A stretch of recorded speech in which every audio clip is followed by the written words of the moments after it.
శబరిమలైకి వెళ్ళి మేము తిరుపతిలో మాల వేసుకొని బోడిగుండుతో ఇంటికి రావచ్చా?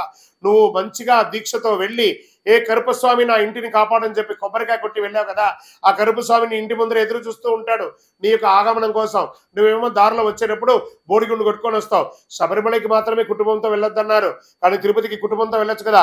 ఇంటికి ఎలా వెళ్ళావో అలా వచ్చి మాల ఇప్పి సమారాధన చేసి ఇరుముడిలో బియ్యంతో ప్రసాదం వండి అప్పుడు నీ కుటుంబం అంతా వెళ్ళి తిరుపతి దర్శనం చేసుకొని వచ్చి ప్రసాదం పంచు, అయ్యప్ప అనుగ్రహం ఇస్తాడు.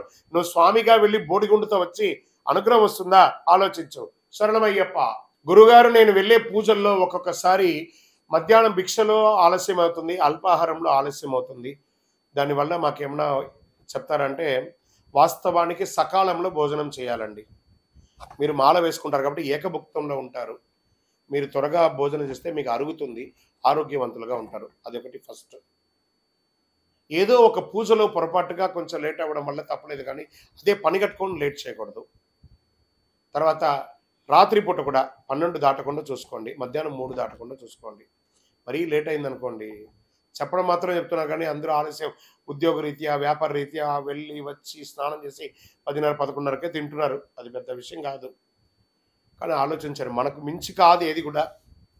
మన ఆరోగ్యం కూడా దృష్టిలో పెట్టుకు. ఎందుకంటే మళ్ళీ తెల్లవారుజామున 4ంటికి నిద్రలేస్తారు కదా, అది అరగాలి కదా. నిద్ర మత్తు రాకూడదు. సాత్వికమైనటువంటి ఆహారం తినాలి, చాలా సాత్వికమైనటువంటి ఆహారం తినాలి. ఫ్రూట్స్ తినండి, వెజిటబుల్స్ తినండి.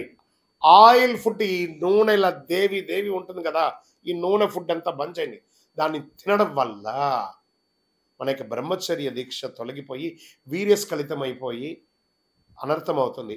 భిక్ష పెట్టేవాళ్ళు, భిక్ష స్వీకరించే వాళ్ళు కూడా ఆయిల్ ఫుడ్ ఉంటే అవాయిడ్ చేయండి. వెజిటబుల్స్ తినండి, మంచి మంచి వెజిటబుల్స్ తినండి, మంచి మంచి ఫ్రూట్స్ తినండి. శరణమయ్యప్ప.